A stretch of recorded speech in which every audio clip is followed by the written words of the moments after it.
Saudações alvinegras, meu nome é Celcinho, esse aqui é o nosso canal Botafogo Sem Mimimi. Eu já te peço, se inscreve no nosso canal, ativa o sininho da notificação, compartilha nossos vídeos e dá like. Muito like, like é a linguagem do YouTube, é assim que o nosso canal vai ter aquele crescimento. Graças à sua participação, graças à sua interatividade, graças ao seu like. Lembrando que aqui nós só fazemos um conteúdo por dia e aqui nós só falamos do Botafogo. Hoje é quinta-feira, dia 28 de agosto. E nós estamos aqui para dar continuidade aos nossos vídeos. Hoje é o nosso vídeo pós-jogo. Isso mesmo, o nosso vídeo pós-jogo. Porque ontem, pela primeira partida das quartas de finais, né, da Copa do Brasil, o Botafogo enfrentou o Vasco lá no estádio de São Januário. E o placar, Vasco 1, Botafogo 1. A surpresa, né, para todos nós foi a escalação, né? A escalação inicial, o 11 inicial do Botafogo. Por quê? Porque todos nós tínhamos em mente que o David Ancelotti fosse manter, né, a escalação que vinha sendo colocada em campo, né?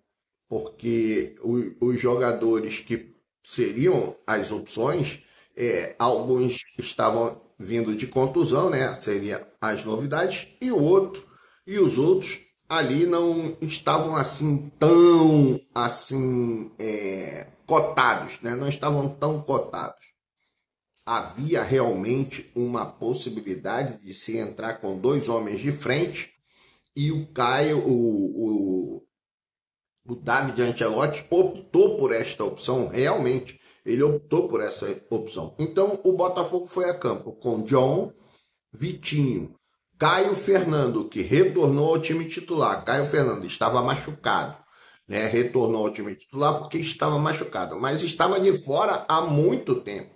Mas o David Ancelotti, para poder facilitar, né, a saída, né, para dar mais consistência, mais qualidade na saída de bola, com um zagueiro destro, né, pelo lado direito, que é o mais correto, né, é o mais correto. Então, ele retornou com o Caio Fernando, o Alexander Barbosa e o Alex Telles. Então, mais uma vez, a defesa foi John, Vitinho, Caio Fernando, Alexander Barbosa, Alex Telles, Danilo e Marlon Freitas, Arthur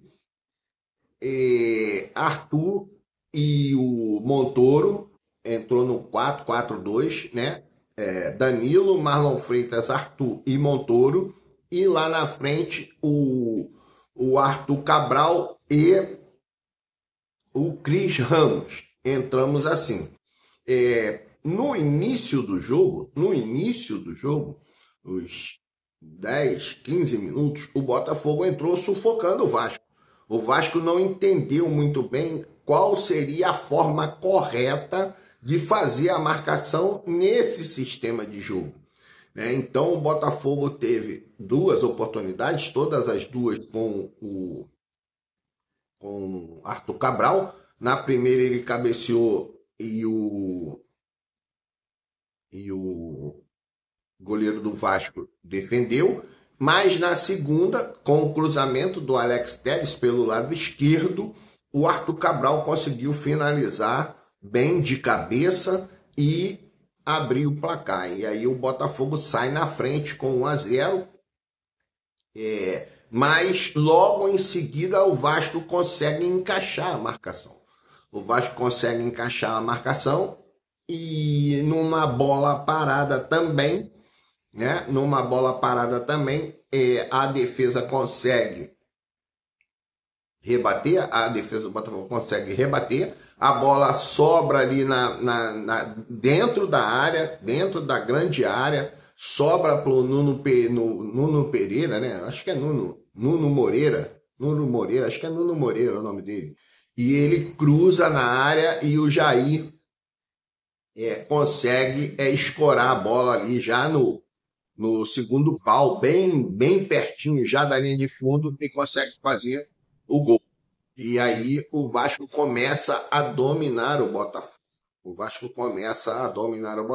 Você deve lembrar E eu falava para você o seguinte, que o importante na nossa visão, né, na nossa análise, era o quê? Era ver os setores, era ver os setores do campo, né, os setores do jogo do Botafogo, dialogando harmonicamente, vamos colocar assim, dialogando harmonicamente. Desculpa aí o barulho dos carros, mas é porque a minha rua é uma rua muito movimentada, eu não tenho outro lugar, quer dizer, até tenho outro lugar para fazer a gravação, mas aí eu precisaria me deslocar, né? Precisaria me deslocar para uma outra sala aqui, que o condomínio aqui pode disponibilizar para que eu possa fazer os vídeos. Mas aí eu estou fazendo o vídeo de casa e aqui na rua muito movimento. Bom, então eu falava, cara, o ideal é que os setores pudessem dialogar harmonicamente, com um entrosamento, né? Com uma sintonia fina bem ajustada. E você sabe que nós já estamos falando isso há muito tempo, desde o início, né? Desde a época até do Renato Paiva, nós falávamos, cara, a nossa defesa é uma defesa sólida, é uma defesa que consegue ali sustentar por algum tempo, sozinha, um resultado. Mas o jogo é feito de todos com a participação de todos os setores, correto? De todos os setores. E eu falava que o nosso 2-3-1, ou o nosso 4-2, né, que é o meio e o ataque, está muito fraco, está errando muito. O Danilo errando muito, o Marlon Freitas errando muito, o Arthur errando muito, o Montoro errando muito, o Arthur Cabral não conseguindo ser efetivo de verdade. Ele realmente consegue fazer uma, duas finalizações, consegue até fazer o gol, mas o restante da partida é praticamente nulo, porque a bola não chega. E o Cris Ramos, que entrou, e entrou bem até, começou o jogo bem, mas sofreu uma pancada na cabeça, teve que ser substituído por concussão já no segundo tempo, né? O Botafogo teve que lançar mão do protocolo de concussão por causa da pancada na cabeça. Foi uma cotovelada, né? Uma bola alçada à área no segundo tempo, no início do segundo tempo. O Botafogo voltou para esse início de segundo tempo sem nenhuma modificação. E aí, mais uma vez, eu falo para você, né? A questão da leitura, né? A leitura rápida do jogo para modificar o panorama, mesmo que seja até no primeiro tempo. Você deve lembrar disso, tá tudo lá registrado no vídeo de ontem, no nosso vídeo pré-jogo. Todos os nossos vídeos são numerados. No início do nosso programa, né, do nosso vídeo, passa ali uma introdução, né, uma abertura, aonde você pode ali observar o nome do canal, o meu nome, o número do vídeo, a data que o vídeo está sendo feito. Você pode consultar aí no nosso canal. Por isso que eu te peço, vai ali, se inscreve, ativa o sininho, compartilhe os vídeos, convida seus amigos, compartilha nos grupos de WhatsApp. Nós precisamos muito, porque você vai ver tudo o que eu falei.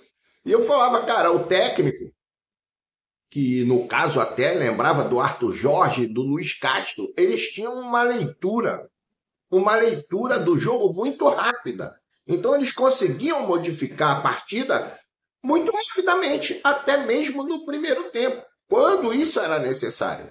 E ontem, quando o Vasco começou a dominar o jogo, dava para ver nitidamente que a dupla Cris Ramos e Arthur Cabral carecia de uma maior participação de um desses dois jogadores na recomposição do meio-campo.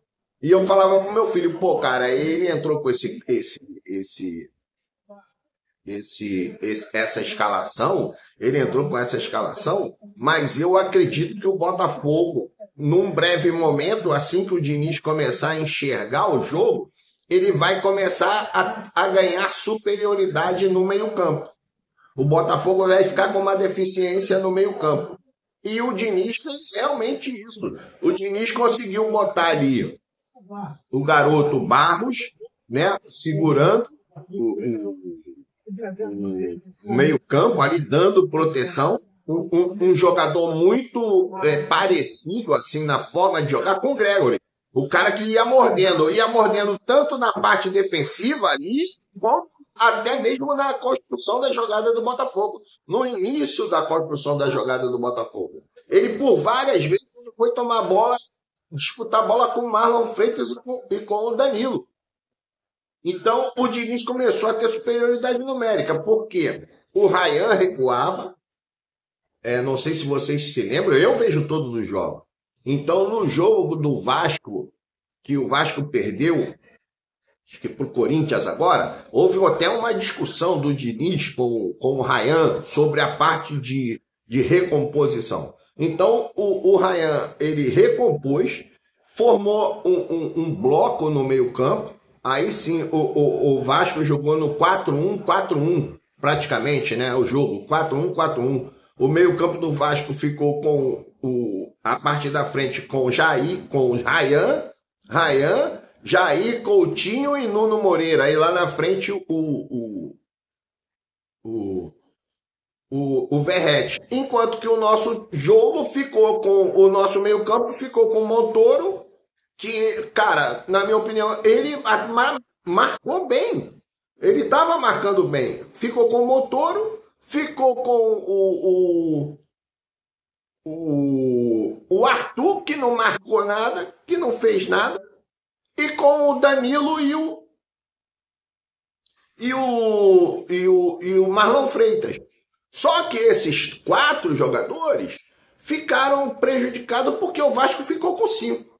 O Barros, o Ryan, Jair, Coutinho e Nuno Moreira. Então ficou 5 contra 4 no pior. O certo seria o quê? Que ou o Cris Ramos ou o Arthur Cabral recuasse para fazer esse quinto homem. Era o que fazia muito bem o Igor Jesus quando jogava nesse sistema. Você deve lembrar que o Igor Jesus, quando jogava nesse sistema, era o jogador que recuava. Então, muitas vezes você via o Igor Jesus dando um carrinho, recuperando uma bola, lá no campo de defesa do Botafogo. Vocês devem lembrar disso. Vocês devem lembrar de um jogo que o Igor Jesus ele saiu do campo de defesa e levou a bola sozinho até o campo de ataque. Vocês lembram disso? Então, o Igor Jesus funcionava nesse sistema. Mas, no caso do Cris Ramos e no caso do Arthur Cabral, não funcionou. Então, faltou leitura ao técnico para mudar. Poderia ter mudado, inclusive, no primeiro tempo. Cara, não está dando certo, eu vou perder meio campo, eu vou botar. Mas, no segundo tempo, ele teve que sacar o Cris Ramos e entrou com o Savarino. E aí, o Botafogo passou aí a ter o controle. Passou a ter maior controle. Por quê? Porque o Savarino, ele circulava ali pelo meio. Depois ele fez novas substituições, né? Porque o Alex Telles sentiu, aí ele teve que entrar com o Marçal, ele chamou o Alan, e ele, para dar um fôlego novo no meio campo, e ele chamou o Matheus Martins.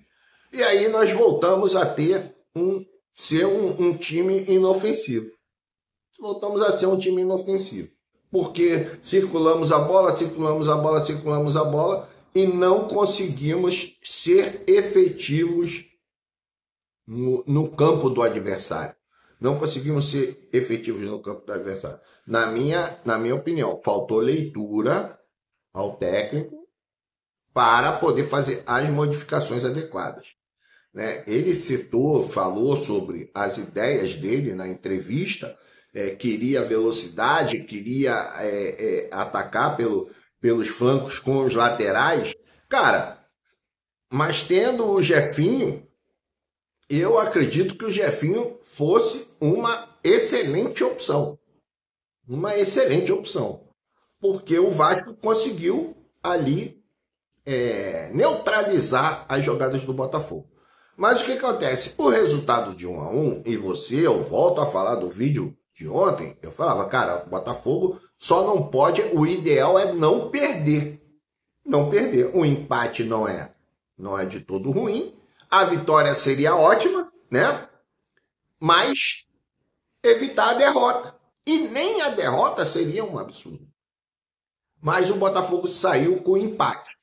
Só que próximo jogo, o Vasco vai vir muito mais reforçado. O próximo jogo é só depois da data FIFA. Né? Então o Vasco vai vir muito mais reforçado. Parece que já chegaram 3 reforços de qualidade.